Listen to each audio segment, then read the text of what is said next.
అందరికీ నమస్కారం అండి. ఈ ఆగస్టు నెల 12వ తారీఖున ఏర్పడే సంపూర్ణ సూర్యగ్రహణం గురించి పూర్తి వివరాలు ఈ వీడియోలో తెలుసుకుందామండి.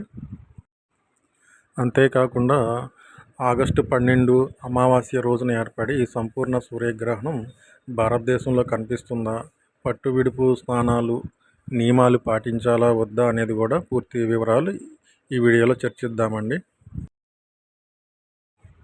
ఈ సంపూర్ణ సూర్యగ్రహణం ఈ ఆగస్టు నెల 12వ తారీఖు బుధవారం అమావాస్య రోజున ఏర్పడుతుందండి. అదేవిధంగా మరలా ఈ సూర్యగ్రహణం వచ్చే సంవత్సరం 2027 ఆగస్టు 2వ తారీఖున ఏర్పడుతుందండి. ఇప్పుడు సూర్యగ్రహణం ఎలా ఏర్పడుతుందో ఒకసారి తెలుసుకుందాం.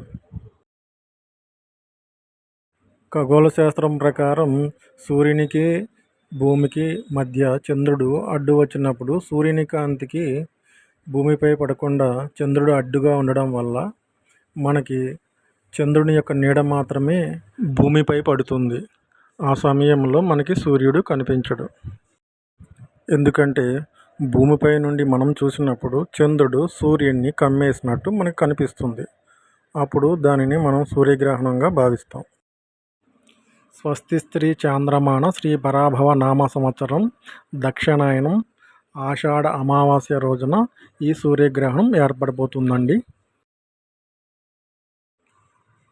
2026వ సంవత్సరము ఆగస్టు 12 బుధవారం నాడు ఏర్పడే గ్రహణం పేరు కంకణాకార సూర్యగ్రహణం అండి. ఈ సూర్యగ్రహణం ఈ సంవత్సరంలో రెండవది. గ్రహణ సమయం ఆగస్టు 12వ తారీఖు రాత్రి 9:45 ప్రారంభమై ఆగస్టు 13వ తారీఖు తెల్లవారుజామున 2:15 గ్రహణం ముగుస్తుంది. ఈ కంకణాకార సూర్యగ్రహణం భారతదేశంలో కనిపించదండి. ఎందుకంటే ఈ గ్రహణం రాత్రి సమయంలో ఏర్పడుతుంది. అందువల్ల ఈ గ్రహణాన్ని వీక్షించే అవకాశం లేదు. ఈ గ్రహణం మన దేశంలో కనిపించదు కాబట్టి ఎటువంటి సూతక కాలం నియమాలు కానీ సాంప్రదాయ గ్రహణ నియమాలు కానీ పాటించవలసిన అవసరం లేదు. ఈ గ్రహణం కనిపించే ప్రాంతాలు యూరప్, ఆసియాలో ఉత్తర భాగము, ఆఫ్రికాలో ఉత్తర పశ్చిమ భాగాలు, ఉత్తర అమెరికా, పసిఫిక్ మహాసముద్రము, అట్లాంటిక్, ఆర్కిటిక్ ప్రాంతములందు కనిపించును.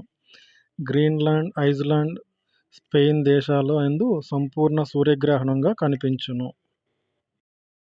Canada, Sweden, Norway, Poland, Denmark, Germany, Asia, Ireland, Netherland, Italy, London, Belgium, France, Switzerland, Algeria, Portugal దేశములందు పాక్షికంగా కనిపించును. ఈ గ్రహణం భారతదేశంలో ఏ ప్రాంతంలోనూ కనిపించదు.